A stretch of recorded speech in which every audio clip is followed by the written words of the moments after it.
Здравейте, приятели! Честита нова година на всички! Пожелавам Божиите благословения за закрила през новата година. Днес ще разгледаме едно важно пророчество, което е дадено в Стария Завет в книгата на пророк Данаил, втората глава. Това пророчество е пророчество за последните дни и е дадено на пророка преди повече от 2600 години. Древният цар на Вавилон Навуходоносор сънува сън, но Господ прави така, че той забравя съня. В страха си той извиква всички врачове и халдейца да му яват какво е сънувал и да разтълкува значението на съня, но те съответно му казват, че не могат да яват на царя съня и значението му, така че той се разгневява и издава заповед да бъдат убити всички мъдреци, които имат претенция, че могат да разгадават всички тайни. Между тях са и четиримата младежа, един от тях е и пророк Данаил, който има превъзходен дух от Бога да разгадава всички тайни, дух на мъдрост, на знание и на светлина от Бога. Той отива при царя и моли за време да му разтълкува съня и значението му. Цяла нощ той се моли. Каква е била тази молитва, не знам, но Бог отговаря на Даниил по чуден начин, като му явява онова, което цар Навуходоносор, вавилонският цар, е сънувал. Отивайки при него, той не издига себе си, а прославя Бог и казва: царю, тайната, която царят изисква, не могат да явят на царя ни мъдреци, ни вражари, ни врачове, ни астролози, но има Бог на небеса, който открива тайни и той явява на цар Навуходоносор онова, що има да стане в последните дни. Ти, царю, си видял и ето голям образ, този образ, който е бил велик и чийто блясък е бил превъзходен, е стоял пред тебе и изгледа му е бил страшен. Главата на този образ е била от чисто злато, мишците му, гърдите му и мишците му от сребро, коремът му и бедрата му от мед, краката му от желязо, нозете му отчасти от желязо и отчасти от кал. Ти си гледал, додето се усякал камък, не с ръце, който е ударил образа в нозете му, които са били от желязо и кал, и ги е струшил. Тогава желязото, калта, мета, среброто и златото са се струшили изведнъж, са станали прах и пепел. А камъка, който е ударил образа, е станал голяма планина и е изпълнил целия свят. Това е съня, ще кажа на царя значението му. Господ дава едно съновидение на цар Навуходоносор, една внушителна фигура на войн с различни елементи.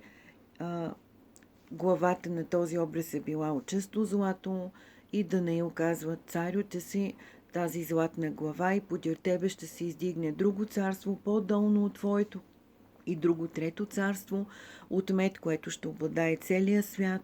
Ще се издигне и четвърто царство, яко като желязо, понеже желязото струшава и раздробява всичко, и то ще струшава и стрива както желязото. А понеже си видял нозете от части от гранчарска кал и от части от желязо, това ще бъде едно разделено царство, но в него ще има нещо от силата на желязото, понеже си видял желязото смесено с глинена кал.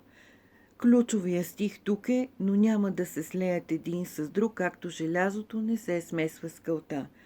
И в дните на уния царе небесния Бог ще издигне царство, което няма да се разруши до века и владичеството над което няма да премине към други люде, но то ще струши и довърши всички тия царства, а само то ще пребъде до века. Великия Бог открива на царя онова, което има да стане по-после. Сънят е истинен и тълкуването му е вярно. В този образ се представя символично цялата световна история, като се изрежда Вавилонската империя, след това Мидо-Персийската, гръцката начало с Александър Велики, който владее целия свят, дори до Индия, Римската империя, която струшава и раздробява всичко като желязо, и пръстите на кръходилата на краката, участие от глина и от кал. Това е едно разделено царство, което символизира една разделена Европа, която се опитва да се обедини. но няма да се слеят един с друг, защото в дните на уния царе, в дните на онези господстващи сили, Господ ще се намеси, ще сложи край на световната история. Приятели, това е едно прекрасно разкриване на Божия замисъл. Господ е този, който знае края от началото. Той още от древността изявява нестаналите още неща.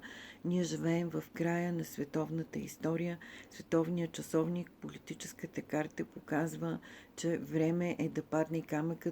Това е идването, второто пришествие на Господ Исус Христос в слава и сила.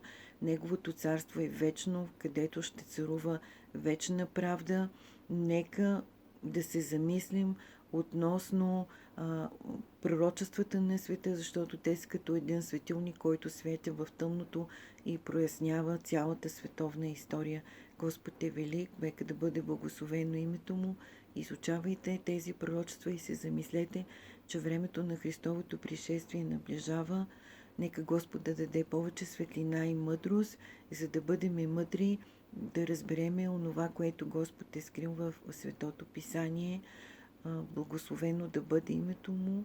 Споделете това послание, за да може да се види от повече хора. Нека Господ Бог да ни се открие. Моля се за Неговото скорошно идване, защото този свят и всичко, което ни предлага Той, води към един сигурен край. Няма нищо сигурно. Господ е на път да дойде. Нека се подготвим с дух, с ум и с сърца, предани и изпълнени с чистота и святост е моето пожелание в Божието име. Амин.